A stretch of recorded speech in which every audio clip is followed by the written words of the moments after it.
नमस्कार दोस्तों, कैसे हैं आप सब। मैं रोहित दीक्षित मैथ्स विद रोहित दीक्षित में एक बार फिर से आपका स्वागत करता हूं। और आपने थंबनेल तो देखा ही है। आज हम बात करने जा रहे हैं एक नया विषय, अंटार्कटिका के बारे में, अंटार्कटिका महाद्वीप के बारे में विशेष तथ्य। और आपको बता दें कि ये जो हम पढ़ाने जा रहे हैं आपको, ये जो हम आपको जानकारी देने जा रहे हैं, ये सभी परीक्षाओं के लिए महत्वपूर्ण है। सभी एक दिवसीय परीक्षाओं में इसके प्रश्न पूछे जाते हैं और बहुत चुन चुन कर आपके लिए इन प्रश्नों को इसमें शामिल किया गया है। तो इसको ध्यानपूर्वक पढ़ें और चैनल को लाइक और सब्सक्राइब जरूर करें। अगर आपको पसंद आता है तो ज़रूर कमेंट में बताएं, ताकि हम ऐसे और भी लेक्चर्स बनाते रहें। तो चलिए शुरू करते हैं बिना किसी देरी के। आप यहाँ जो भी चीज़ें पढ़ेंगे अंटार्कटिका के बारे में, जो भी चीज़ें पढ़ेंगे वो सारी चीज़ें परीक्षाओं में कहीं ना कहीं पूछी गई हैं।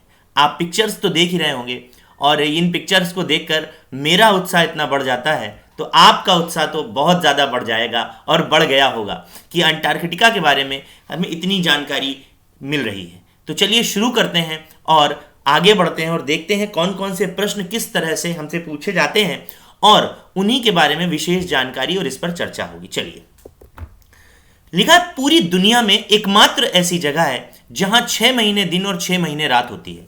परीक्षा में अगर आ जाता है कि पूरी दुनिया में एकमात्र ऐसा कौन सा महाद्वीप है जहां पर 6 महीने दिन और 6 महीने रात होती है, तो आप बता सकते हैं अंटार्कटिका महाद्वीप। जी हाँ, हम बात कर रहे हैं अंटार्कटिका महाद्वीप के बारे में, जो पृथ्वी के सबसे निचले छोर पर स्थित है। बिल्कुल सही बात। तो ये प्रश्न भी कई बार परीक्षा में पूछा गया है।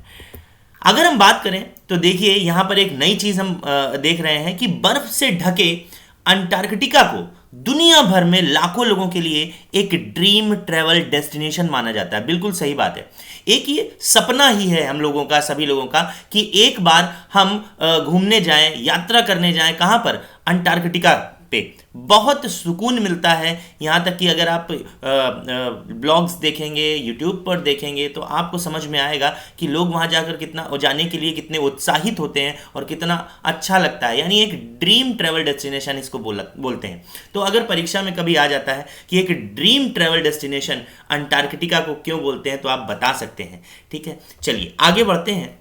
आपको बता दें यहाँ पर पेंगुइन, सील, हिमखंड और बर्फ है।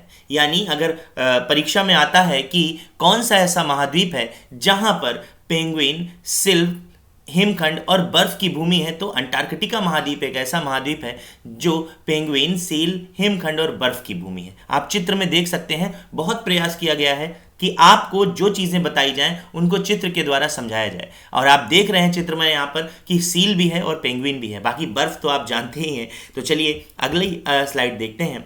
एक बहुत इंपॉर्टेंट तथ्य है अंटार्कटिका के बारे में कि अंटार्कटिका पृथ्वी का सबसे बड़ा 5वां महाद्वीप है। 5वां, यानी 5वें नंबर पर अंटार्कटिका के बारे में बात होती है। इसके पहले 4 महाद्वीप हैं और आप सब लोगों को पता है। तो एक बार जरूर से इसका नोट्स बनाइएगा कि 4 और महाद्वीप कौन कौन से हैं जो अंटार्कटिका के पहले आते हैं। ठीक। दूसरी बात है कि अंटार्कटिका पूरे यूरोप से 1.3 गुना बड़ा है और इसका क्षेत्रफल 140 लाख वर्ग किलोमीटर है। तो ध्यान रखिएगा, यह पूरे यूरोप से 1.3 गुना बड़ा और इसका क्षेत्रफल 140 लाख वर्ग किलोमीटर है और यह 5वां सबसे बड़ा महाद्वीप है। जैसा कि आप चित्र में देख रहे हैं, पृथ्वी के दक्षिणी छोर पर, निचले छोर पर स्थित है। चलिए अगला देखते हैं। लिखा है यहां पर बर्फ की औसत मोटाई जो होती है 1.6 किलोमीटर है। बर्फ की औसत मोटाई आप समझ रहे हैं, 1.6 किलोमीटर कितना होता है। आप 1.6 किलोमीटर पैदल नहीं चल सकते हैं, थक जाते हैं। तो सोचिए बर्फ की मोटाई 1.6 किलोमीटर होती है। देखिए आप चित्र में देख रहे होंगे कि एक आदमी यहाँ खड़ा है और ये आदमी, और देखिए ये मोटाई है, लेकिन ये तो नॉर्मल है। पिक्चर में तो पूरा नहीं आ सकता, ये तो एक नॉर्मल है। ये मुश्किल से क्या होगा, 6, 12, 18, 24, 30 और 36 या 40, ऐसी लगभग 40 फीट के लगभग होगी। लेकिन किलोमीटर, 1.6 किलोमीटर मोटी बर्फ है और धरती का 70% साफ पानी यहीं पर है। ठीक। और आगे देखिए कि लेकिन बर्फ के रूप में है ये, मतलब लिक्विड नहीं है, यानी पानी नहीं है, यहाँ पर बर्फ के रूप में उपस्थित है। और अगर वास्तव में देखा जाए तो अंटार्कटिका में दुनिया की 90% से अधिक बर्फ जमा है। यानी पूरी दुनिया की 90% से अधिक बर्फ सिर्फ अंटार्कटिका में है। तो ये भी हमारा एक प्रश्न बनता है कि अंटार्कटिका की बर्फ की मोटाई औसत कितनी है, तो 1.6 किलोमीटर, और 70% साफ पानी भी यही है लेकिन बर्फ के रूप में, और दुनिया की 90% से अधिक बर्फ कहां जमा है, तो अंटार्कटिका महाद्वीप में जमा है। उसके बाद अंटार्कटिका महाद्वीप दुनिया का सबसे बड़ा ध्रुवीय रेगिस्तान है। भाई अंटार्कटिका क्या है, ध्रुव पर है, पृथ्वी के ध्रुव पर स्थित है, तो जो बर्फ का रेगिस्तान है, तो इसीलिए कहा जाता है कि अंटार्कटिका दुनिया का सबसे बड़ा ध्रुवीय रेगिस्तान है। अगर आपसे प्रश्न आ जाता है कि सबसे बड़ा बर्फ का ध्रुवीय रेगिस्तान कहाँ है, तो आप बता सकते हैं कि अंटार्कटिका महाद्वीप में है, या अंटार्कटिका को ही दुनिया का सबसे बड़ा ध्रुवीय रेगिस्तान कहते हैं। ठीक है। उसके बाद अंटार्कटिका एक ग्रीक शब्द है जिसका अर्थ होता है उत्तर के विपरीत। उत्तर के विपरीत, जैसा कि आप जानते हैं कि दक्षिण में है तो उत्तर के विपरीत हो गया। हाँ, दक्षिणी छोर पर स्थित है पृथ्वी के। तो अंटार्कटिका की खोज 1820 में रूसी जहाज के कप्तान फैबिन वॉन बेलिंगहाउसेन और मिखाइल पेट्रोविच लाज़ारू ने की थी। इससे पहले लोग इसे सिर्फ द्वीपों का समूह ही जानते थे। तो अगर आपसे प्रश्न पूछता है कि अंटार्कटिका महाद्वीप की खोज कब हुई, तो आप बता सकते हैं 1820 में, और किसने की, और अंटार्कटिका का अर्थ क्या होता है वो भी आपको पता चल गया कि उत्तर के विपरीत। आगे बढ़ते हैं, लेकिन आगे बढ़ने से पहले चैनल को लाइक जरूर करिए और सब्सक्राइब भी जरूर करिए अगर आपको पसंद आता है।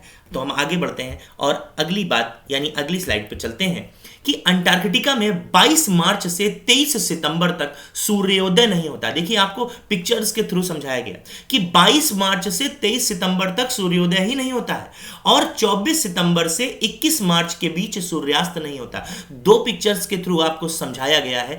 पहली ये है और दूसरी ये है। जहां पर रात है यानी चंद्रमा है, और जहां पर सूर्य है, ये देखिए दूसरी पिक्चर है। तो 6 महीने दिन और 6 महीने रात होती है। तो अंटार्कटिका में 6 महीने दिन और 6 महीने रात होती है, और यह आपको पता चल गया है कि कब से कब तक यह होता है।